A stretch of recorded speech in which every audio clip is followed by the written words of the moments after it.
Captain Jake Morrison sat in his command chair aboard the USS Liberty, staring at the biggest ship he had ever seen in his life. The thing was huge. It looked like someone had taken a city and strapped rocket engines to it. Purple lights blinked all over its surface and weird symbols glowed along its sides. "Holy cow," said Commander Rick Hayes from the tactical station. "That thing could eat our ship for breakfast and still be hungry for lunch." Dr. Lisa Barnes looked up from her science console. Her face was pale. "Captain, I'm reading power levels." "That shouldn't be possible. This ship could blow up a small moon without breaking a sweat." Lieutenant Amy Carter turned from her communications panel. "Sir, they're sending us a message, audio and visual." Jake took a deep breath.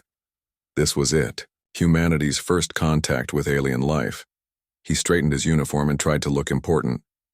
"Put it on the main screen." The view screen flickered to life, and Jake's jaw dropped.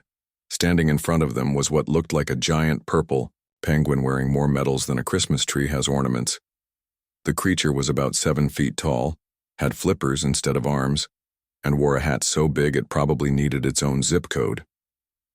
"Greetings, primitive species," the alien said in a voice that sounded like someone trying to be scary while gargling mouthwash. "I am Supreme Admiral Zexthal, Lord Commander of the 7th Fleet, Destroyer of Worlds, Bringer of Darkness, Master of the Void, Terror of 1,000 Systems, and holder of 17 other really important titles that would take too long to say right now." Jake blinked, then he snorted. Then he tried to cover it with a cough, but it didn't work. A small giggle escaped his lips. Dr. Barnes shot him a warning look, but her own mouth was twitching. The alien continued, completely unaware of the effect he was having. "You will surrender your pathetic vessel immediately and prepare to be absorbed into the mighty Galactic Empire. Resistance is pointless. We have weapons beyond your understanding. We have conquered 10,000 worlds. We are the masters of space and time itself." Rick Hayes made a sound like a dying whale trying not to laugh. Did he just say he's the master of time, while looking like that? The alien's chest puffed out with pride. "Yes, foolish human. We control the very fabric of reality. Observe our most terrible weapon." He turned to someone off-screen.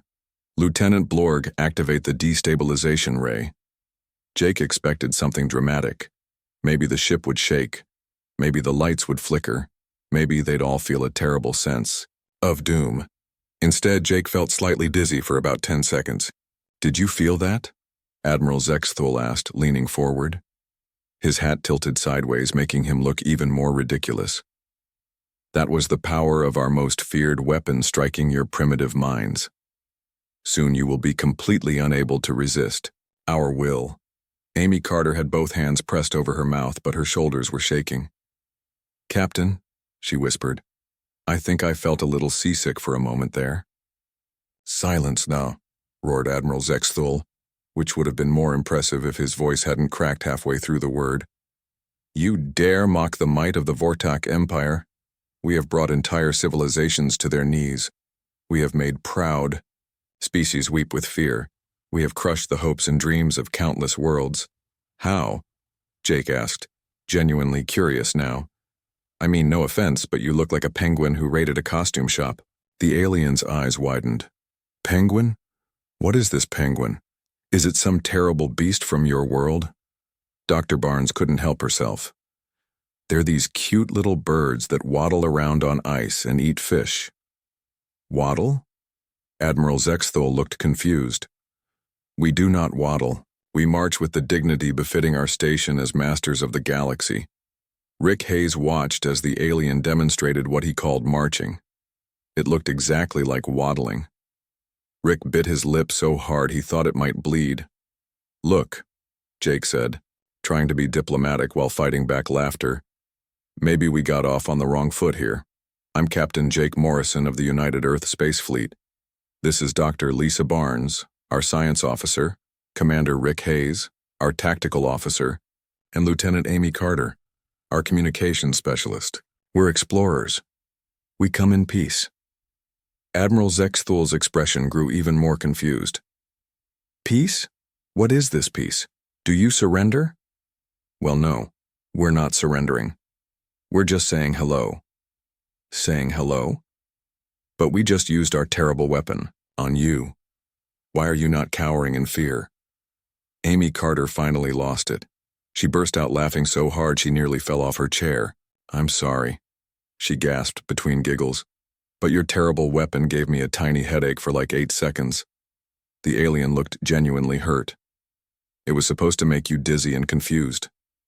It did, Jake admitted, for about the time it takes to sneeze. Dr. Barnes was studying her readings again. Captain, I'm detecting no hostile intent from their ship.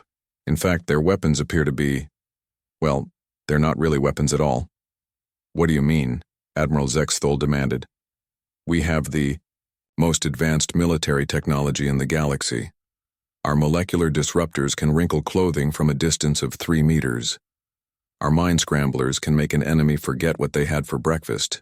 Our planetary submission device can broadcast the most annoying music in the universe.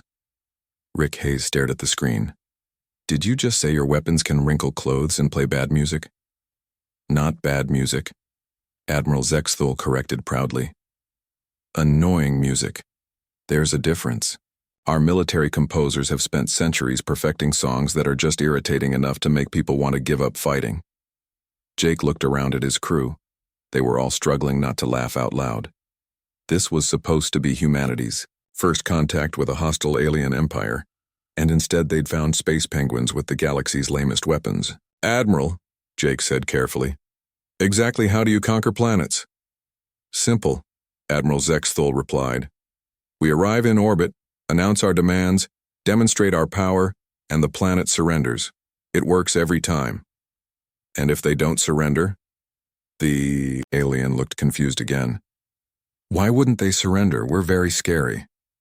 Dr. Barnes made a small sound that might have been a laugh or a sob. Jake couldn't tell which. Colonel Steve Murphy checked his uniform one more time before stepping into the transport shuttle. He was about to visit an alien warship, and he wanted to look professional. Behind him, Dr. Rachel Stone carried a bag full of scientific equipment, and Lieutenant Dan Foster had his engineering scanner ready. Remember, Steve said as the shuttle moved toward the massive purple ship, we're diplomats first. Try not to laugh at anything they show us. I'll do my best, Rachel said, but she was already smiling. Though after what Captain Morrison told us about their destabilization ray, I'm not making any promises. The Vortex ship was even bigger up close. It had to be 20 miles long and covered in decorations that looked like someone had bedazzled a space whale. Purple and gold lights flashed in patterns that hurt to look at. Welcome aboard the Dreadnought. Terrible doom, Admiral Zexthol announced as they stepped out of the shuttle. He was wearing even more medals than before, and his hat was so tall he had to duck through doorways. I will personally show you the might of our war machine. Steve managed to keep a straight face. Thank you, Admiral. We're honored to be here. They walked through corridors that were clearly designed to be intimidating. The walls were painted dark purple with scary-looking symbols everywhere. Dramatic music played from hidden speakers, but it sounded like the kind of music you'd hear in an elevator, just played louder and with more drums. This is our main weapons control room, Admiral Zexthol said proudly as they entered a chamber filled with blinking lights and important-looking panels. From here, we can deploy our most feared arsenal against any enemy. A shorter Vortak waddled up to them. This one wore fewer medals but had an even bigger hat. Admiral, shall we demonstrate the Mind Scrambler? Yes, Lieutenant Blorg. Show our guests why entire civilizations tremble at the mention of our psychological warfare capabilities. Lieutenant Blorg pressed a big red button. A screen lit up showing a target dummy on some kind of testing range. A purple beam shot out and hit the dummy. Observe, Admiral Zexthol whispered dramatically. The target's mind is now completely scrambled. It cannot think clearly. It cannot remember important information. It is helpless before our power. Dan Foster raised his hand. How can you tell if a dummy's mind is scrambled? The two aliens looked at each other. Well, Lieutenant Blorg said slowly, when we test it on actual subjects, they usually forget what they had for breakfast. That's it? Rachel asked. They forget breakfast? Sometimes lunch too, Admiral Zexthol added hopefully. And occasionally they can't remember where they put their keys. Steve bit the inside of his cheek to keep from laughing. That's quite impressive. What other weapons do you have? Ah, Admiral Zexthal's chest puffed out with pride again. Follow me to see our molecular disruptors. They walked to another room where a different Vortak was polishing what looked like a hairdryer with Christmas lights glued to it. Sergeant Blip, Admiral Zexthul called out. Demonstrate the awesome power of molecular disruption. Sergeant Blip saluted by raising one flipper. He pointed the device at a uniform hanging on a nearby wall and pressed a button. The uniform wrinkled slightly. Did you see that? Admiral Zexthul asked excitedly. Complete molecular disruption of the fabric structure. The enemy's clothing becomes unsuitable for formal occasions. Dan Foster studied the wrinkled uniform. So it's basically a reverse iron? Reverse iron? Lieutenant Blorg asked. What is this iron? It's a device that removes wrinkles from clothing, Rachel explained. The three Vortak stared at her in horror. You have weapons that can fix wrinkled clothing? Admiral Zexthul gasped. What kind of advanced military technology do you possess? It's not really a weapon, Steve said carefully. It's just a household appliance. Lies, Admiral Zexthul declared. No species could survive in battle with wrinkled uniforms. Your iron weapons must be the most feared devices in your arsenal. Before Steve could explain, another Vortak waddled up to them. This one was wearing a hat with actual bells on it. Admiral, the newcomer said, shall we show them the planetary submission device? Excellent idea, Commander Glubb. Admiral Zexthul turned to the humans. Prepare yourselves to witness the weapon that has brought entire worlds to their knees. They were led to what looked like the bridge of the ship, but with a giant stereo system in the center. The speakers were enormous, and there were controls everywhere labeled with things like maximum annoyance and unbearable volume. This is our most powerful weapon, Admiral Zexthul announced. When we deploy this against a planet, the inhabitants surrender within hours, sometimes minutes. Commander Glubb pressed a button, and music started playing. It was the most boring, repetitive tune Steve had ever heard. It sounded like elevator, music mixed with a dentist's waiting room soundtrack, but played at a volume that made conversation difficult. You see? Admiral Zexthul shouted over the music. It is unbearable. No civilization can withstand this level of musical torture. Rachel was trying hard not to laugh. How long do you usually play this? As long as it takes, Commander Glubb replied. Sometimes we play it for whole minutes at a time. Dan Foster looked confused. Minutes? What if that doesn't work? The three Vortak looked at each other with confusion. It always works, Lieutenant Blorg said. Why wouldn't it work? Well, Steve said diplomatically, what if the enemy has good headphones? Admiral Zexthul's eyes went wide with fear. Headphones? What are these headphones? Are they some kind of protective armor? They're devices that block out unwanted sound, Rachel explained. The alien's face went pale purple. You mean there are species that can defend against our ultimate weapon? Pretty much any species with basic audio technology, Dan said. Admiral Zexthul sat down heavily on what looked like a throne made of purple cushions. This is terrible news. How do you defend your worlds against invasion? Steve decided to be honest. Usually with weapons that actually hurt people. Hurt people? Commander Glubb gasped. What kind of monsters are you? We're not monsters, Steve said quickly, but our weapons can destroy ships, level buildings, that sort of thing. Lieutenant Blorg fainted, just fell over backwards with a small thud. Destroy ships? Admiral Zexthul whispered in horror. Level buildings? What kind of nightmare civilization creates weapons that actually damage things? Rachel knelt down to check on Lieutenant Blorg, who was mumbling something about savage primitives and asking for his mother. Admiral, Steve said, gently, exactly how have you conquered 10,000 worlds with weapons that don't actually hurt anyone? Admiral Zexthul looked confused again. We arrive at a planet, we announce that we're taking over, we demonstrate our power and they surrender. It's very simple. But what if they said no? Why would they say no? We have big ships and impressive weapons and very scary music. Dan Foster shook his head slowly. Admiral, I think we need to have a longer conversation about what conquest actually means. Ambassador Kelly Wright stepped off the diplomatic shuttle with her team behind her. Professor Mike Chen carried a bag full of translation devices, and General Pat Williams wore his dress uniform with all his medals. They were here for the first official cultural exchange between Earth and the Galactic Empire. Admiral Zexethel greeted them in what looked like a fancy conference room. The purple penguin aliens had set up a long table with chairs that were clearly meant for flippers instead of human arms and legs.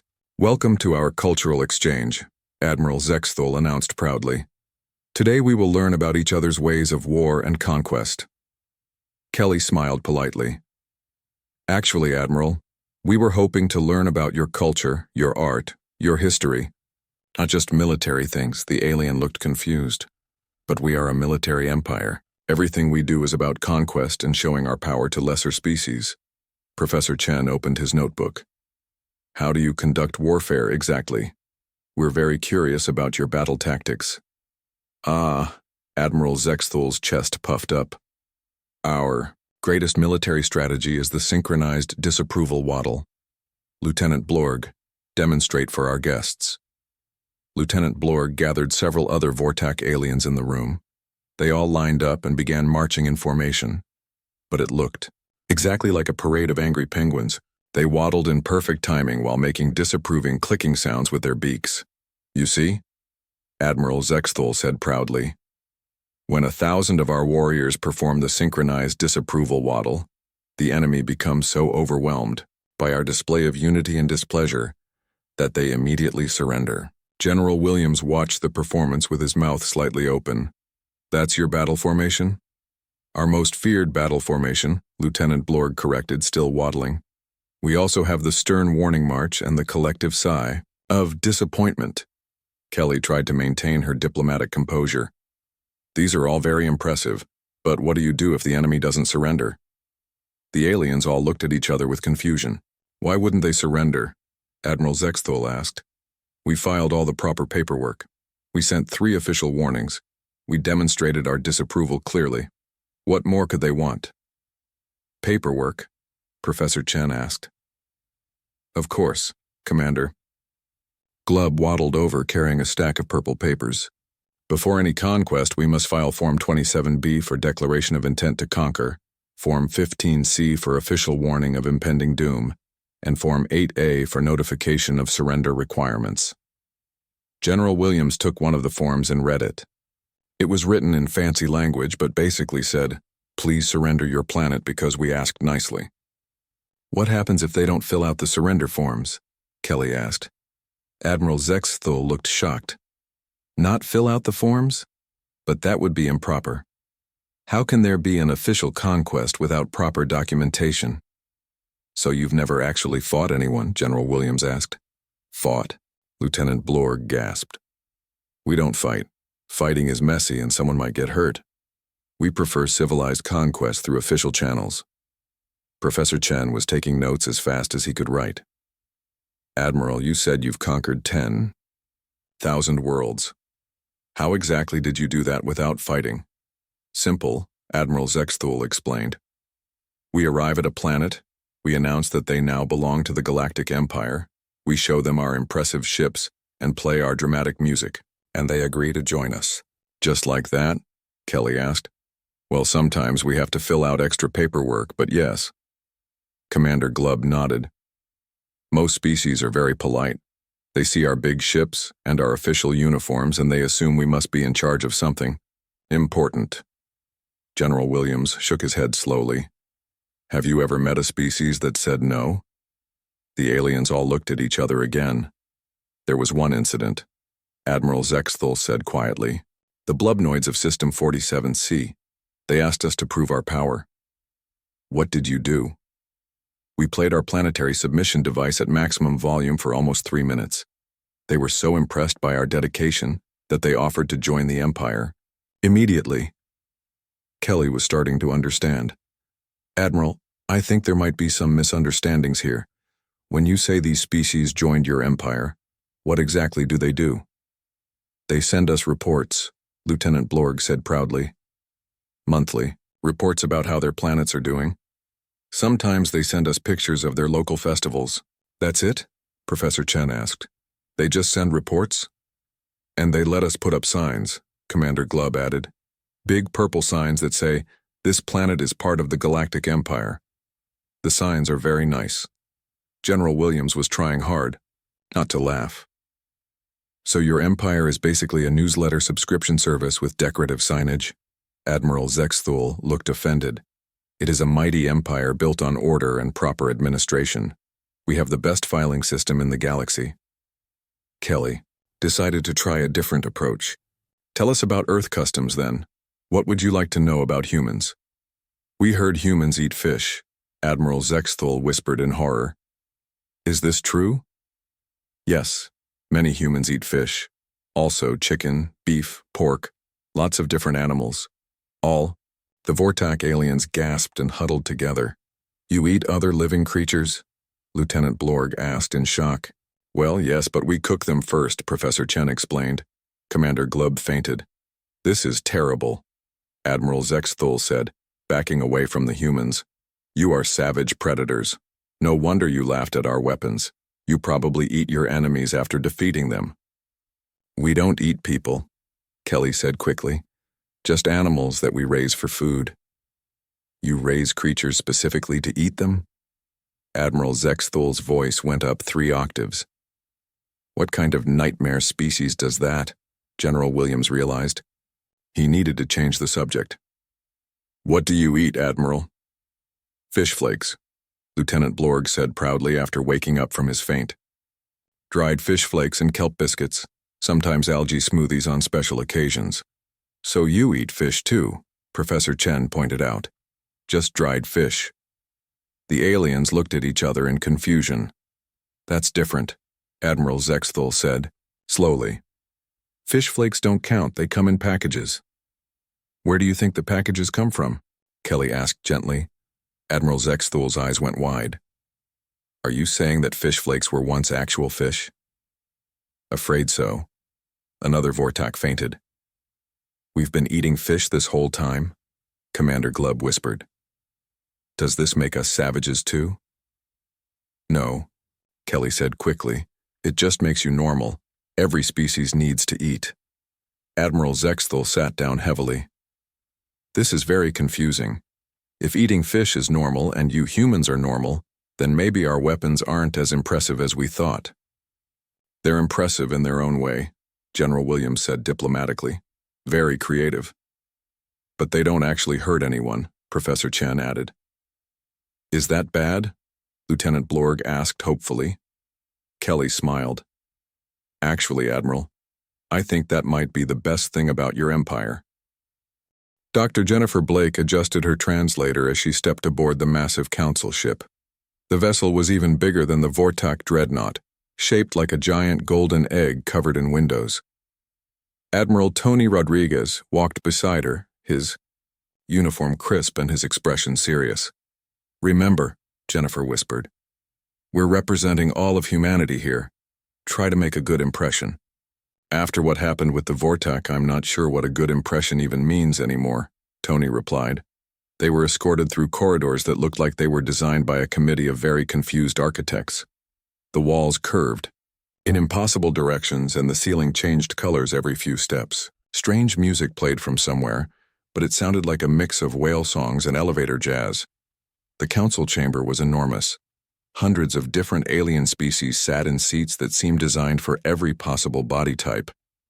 In the center of the room, on a platform that looked like a giant golden throne, sat the largest chicken Jennifer had ever seen.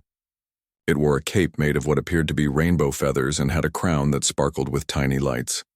Greetings, humans, the giant chicken said in a voice that sounded surprisingly dignified. I am Council Leader Supreme Cluctor, Speaker, for the Galactic Council of Peaceful Species. We have called this emergency session to discuss the threat your species poses to our way of life. Jennifer stepped forward. Thank you for meeting with us, Council Leader. I'm Dr. Jennifer Blake, and this is Admiral Tony Rodriguez. We're here to clear up any misunderstandings. Misunderstandings? A voice squeaked from somewhere to their left. Jennifer looked around and finally spotted a tiny mouse-like creature sitting on a platform near the floor. "You humans have brought terror to our galaxy. I am General Pipsqueak the Mighty, and I demand justice for the psychological warfare you've inflicted upon us." Admiral Rodriguez knelt down to get closer to the tiny alien. "What psychological warfare? We haven't attacked anyone." "Lies!" General Pipsqueak shouted in his squeaky voice. "You defeated our elite warrior squadron with nothing but cruel laughter. My best soldiers are still in therapy." "When did we fight your soldiers?" Jennifer asked. Another alien floated over to them. This one looked like a jellyfish made of light with tentacles that moved in patterns that hurt to look at. "3 months ago," the jellyfish alien said while doing what looked like an interpretive dance. "Our species, the Fleabnox, encountered human vessel in Sector 7. We performed our traditional war dance of ultimate destruction. Humans responded with laughter and asked if we were having engine trouble." Jennifer tried to remember any reports from Sector 7. "Were you the ship that was spinning around in circles near the asteroid field?" "It was not spinning." The jellyfish alien danced more dramatically. "It was the sacred spiral of doom, designed to strike fear into the hearts of our enemies." "It looked like your ship was broken," Admiral Rodriguez said honestly. "We were trying to help." "Help?" General Pipsqueak gasped. "You offered to send a repair crew to fix our war spiral. Do you know how humiliating that was?" A new voice spoke up from the other side of the chamber. This one sounded like it was coming from a computer. "The Gornax Collective wishes to file a formal complaint regarding Incident Report 847 Alpha Zulu. Human diplomatic vessel encountered our battle cube in neutral space.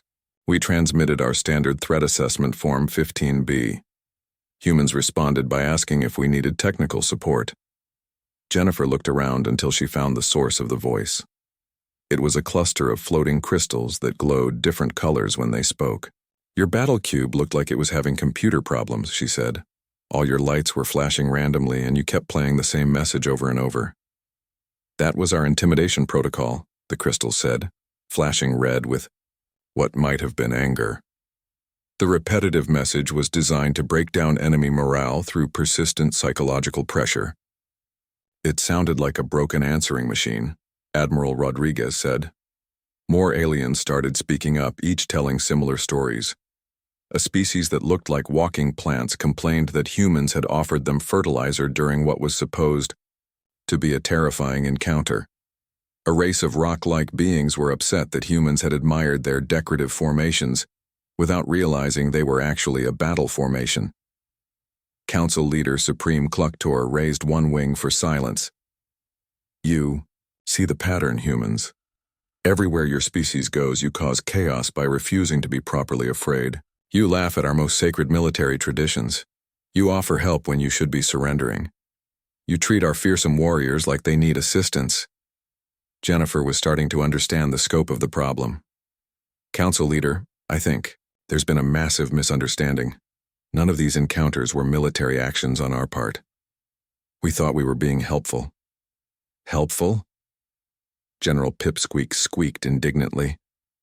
"You offered to tow our dreadnought of doom to the nearest space station for repairs, because it looked like it was falling apart," Admiral Rodriguez said. "We were worried about your safety." "Our ships are supposed to look intimidating," the jellyfish alien danced. "Scary and dangerous and ready for battle. They mostly just looked like they needed maintenance," Jennifer said gently. A new alien spoke up from the back of the chamber. This one looked like a cross between an octopus and a disco ball. "The Sparkly Tentacle Empire wishes to add our complaint to the record. Human explorers encountered our fleet of terrible darkness last month. Instead of fleeing in terror, they complimented our ship decorations and asked where we bought our lights." "Your ships were really pretty," Admiral Rodriguez admitted. "Very festive."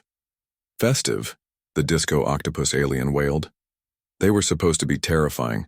We spent 3 years installing fear-inducing lighting systems." Council Leader Supreme Cluctor shook his feathered head. "This is exactly the problem. You humans don't understand the delicate balance of our galactic society. For thousands of years we have maintained peace through a careful system of implied threats and polite intimidation. Everyone knows their place. Everyone follows the rules. Everyone respects the proper show of force. What rules? Jennifer asked. The rules of civilized conquest, Supreme Cluctor explained. When a superior military force encounters a lesser species, the lesser species acknowledges the threat and either joins the empire or agrees to stay out of their territory. It's very simple and nobody gets hurt. But what if the threat isn't actually threatening? Admiral Rodriguez asked. The entire council chamber fell silent. What do you mean? Supreme Cluctor asked slowly. Well, Jennifer said carefully, from what we've seen, most of your weapons don't actually hurt anyone. Your battle tactics seem designed to look scary rather than be effective. And your conquest methods rely on other species being polite enough to surrender without a fight. Are you saying, General Pipsqueak whispered, that our military might is not actually mighty? I'm saying maybe your whole galaxy has been playing a very elaborate game of pretend, Jennifer said as gently as possible.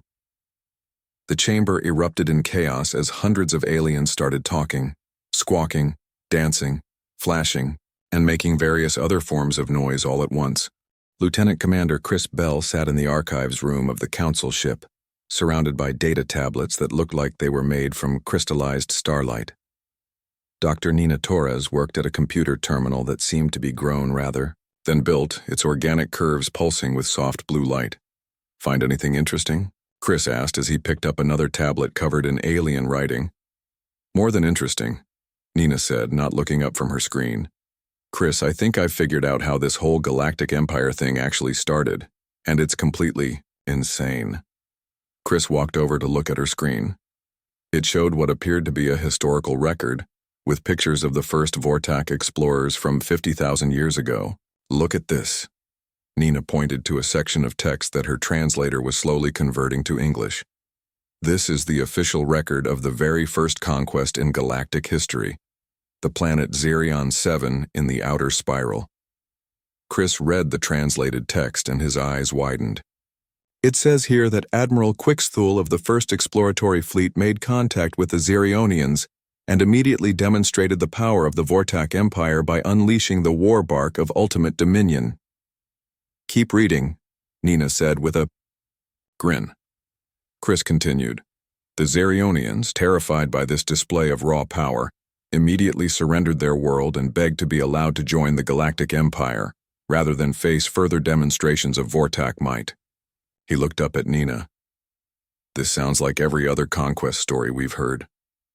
Now read the personal log entry from Admiral Quixthul's own records, Nina said, switching to a different file. I found this in the private archives. They didn't expect anyone to ever translate ancient Vortak. Chris read the new text and started laughing. Oh no, this is too good. The personal log told a very different story. Admiral Quixthul had written about his first contact with aliens. He described how nervous he was, how he desperately wanted to make a good impression, and how he accidentally sneezed right in the middle of trying to introduce himself. Personal log, day 847. Chris read aloud.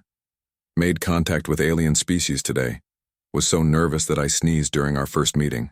Very embarrassing. To my surprise, the aliens seemed impressed by my sneeze and immediately started bowing and offering us control of their planet. I did not understand why, but it seemed impolite to refuse. Made note to ask about proper sneezing etiquette when we return home. Nina was laughing now too. It gets better. Look at the Xerionist records from the same encounter. She pulled up another file, this one from the planet's historical archives.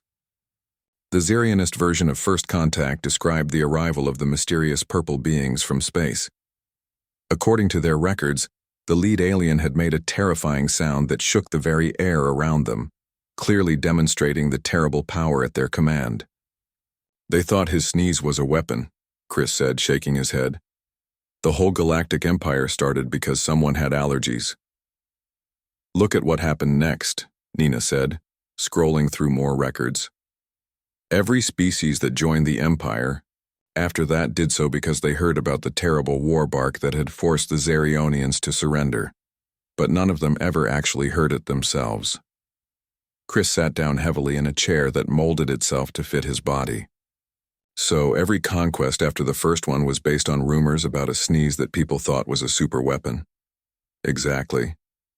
And it kept growing. Each species that joined the Empire added their own stories about Vortak power.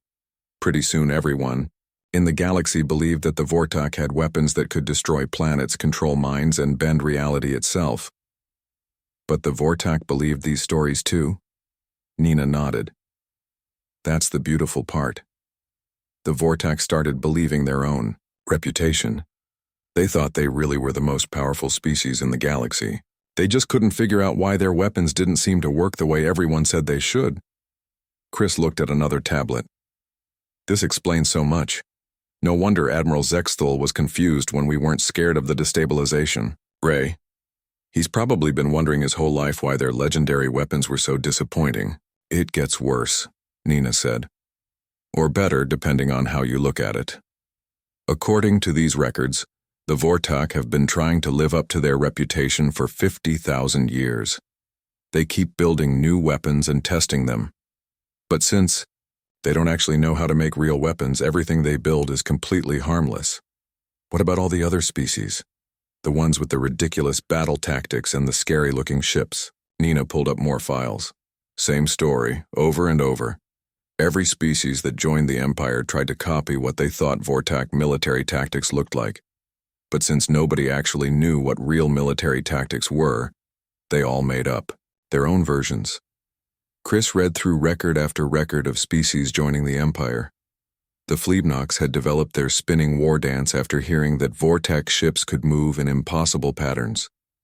The Gornax Collective created their repetitive threatening messages because they believed the Vortak used psychological warfare through persistent sound. The Pipsqueaks built tiny but elaborate warships because they thought size didn't matter if you had advanced enough technology.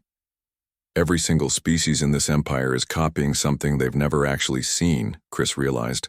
They're all trying to be as scary as the Vortak. But the Vortak were never scary in the first place. And now humanity shows up, Nina said.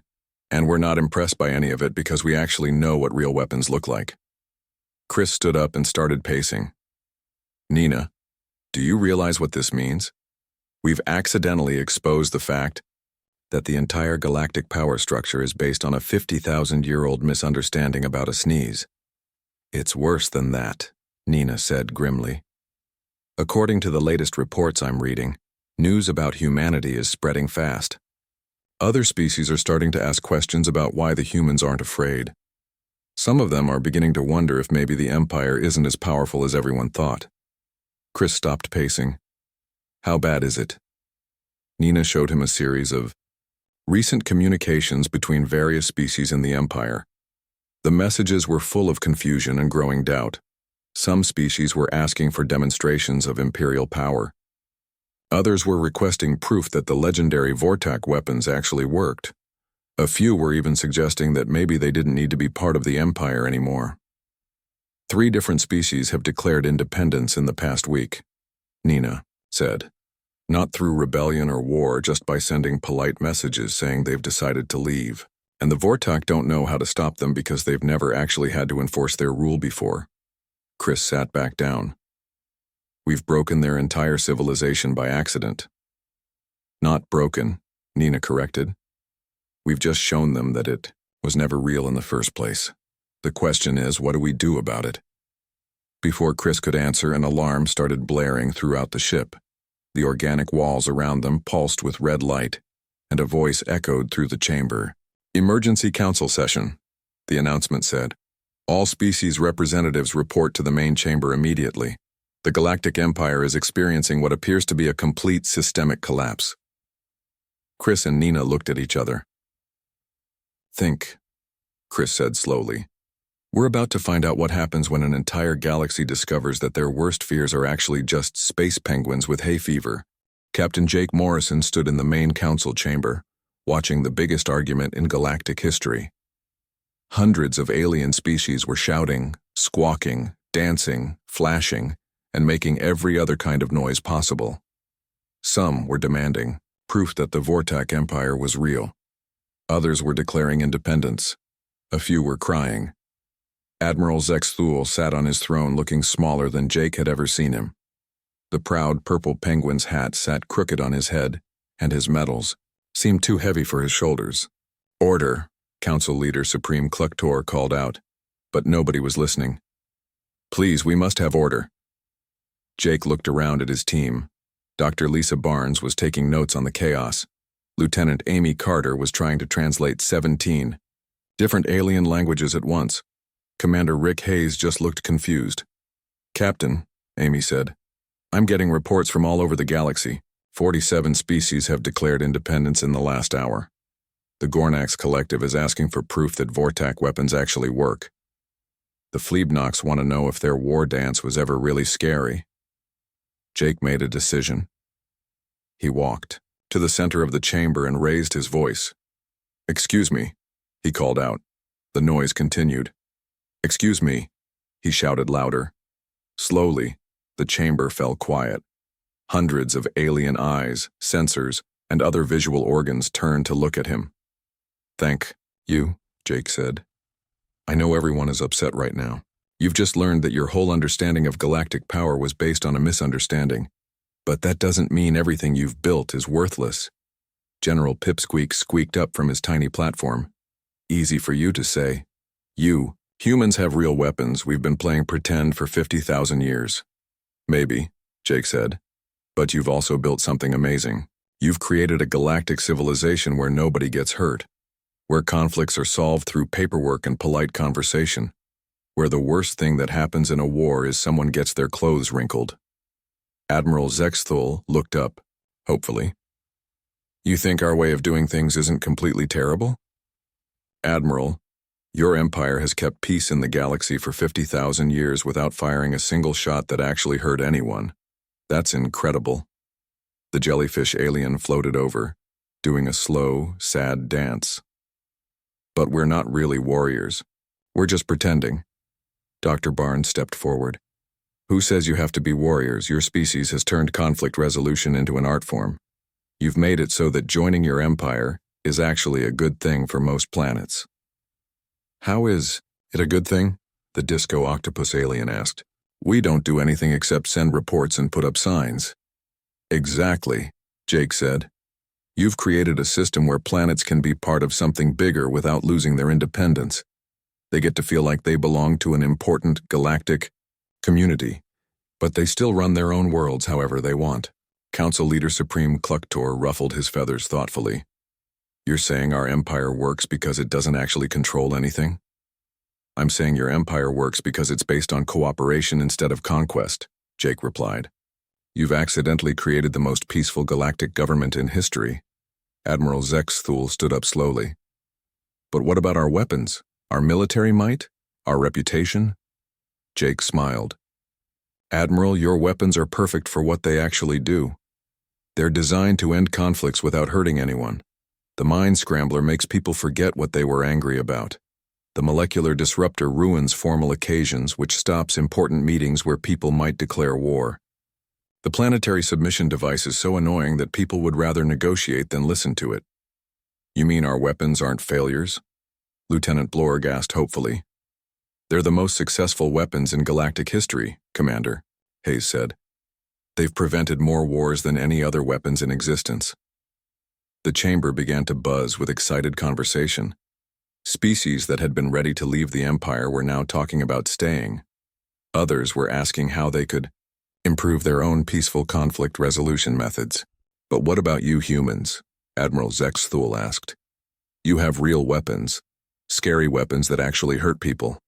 Won't you want to take over now that you know we can't stop you?" Jake looked around the chamber at all the hopeful alien faces. "Admiral, why would we want to take over something that's already working perfectly?" "You don't want to conquer us?" "We want to join you," Jake said. "If you'll have us." The chamber erupted in surprised chatter. "Join us?" Supreme Cluctor asked. "But you're the ones with actual military power," Dr. Barnes smiled. "Which makes us perfect for the job you really need. We can be your backup plan. If anyone ever shows up who doesn't respond to polite requests and annoying music, we can deal with them while you handle the diplomacy." "You mean like galactic peacekeepers?" the crystal beings asked. Exactly, Amy Carter said. Think of it as a division of labor. You handle day-to-day empire management, cultural exchange, and peaceful negotiations.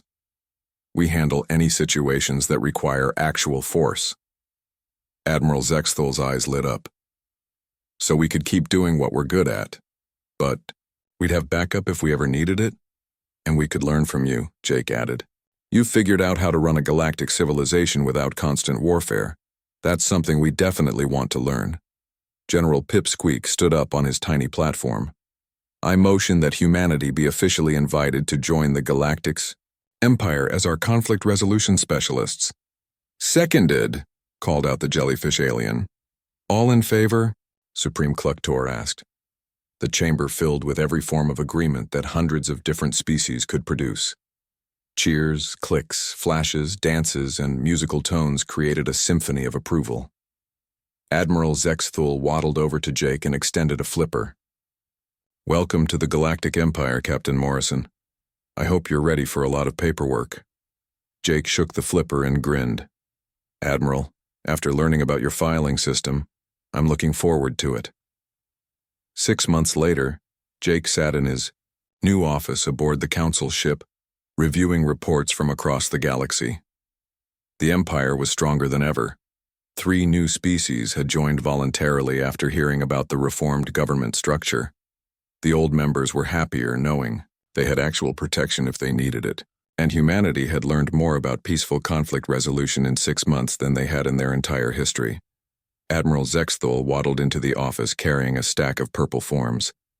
Captain, he said proudly, I have the monthly reports from all our member worlds. Everyone is doing well, and the Fleebnoks have invented a new celebration dance for successful harvests. Jake took the reports and smiled. Sounds perfect, Admiral.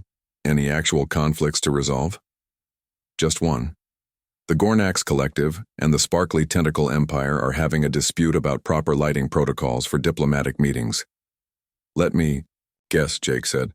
The crystals want efficient lighting and the Disco Octopi want party lights? Exactly. I thought we could solve it with a compromise. Maybe some efficient party lights?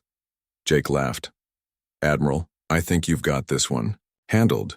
You don't need humans for every problem. Admiral Zexthul puffed up with pride. You're right, we've learned a lot about real diplomacy since you joined us, though I still think your weapons are terrifyingly effective. They are, Jake agreed. But the best part about them is that we hardly ever have to use them. As Admiral Zexthul waddled away to handle the lighting dispute, Jake looked out the window at the peaceful galaxy they'd accidentally helped create. Sometimes the best victories were the ones that started with laughter.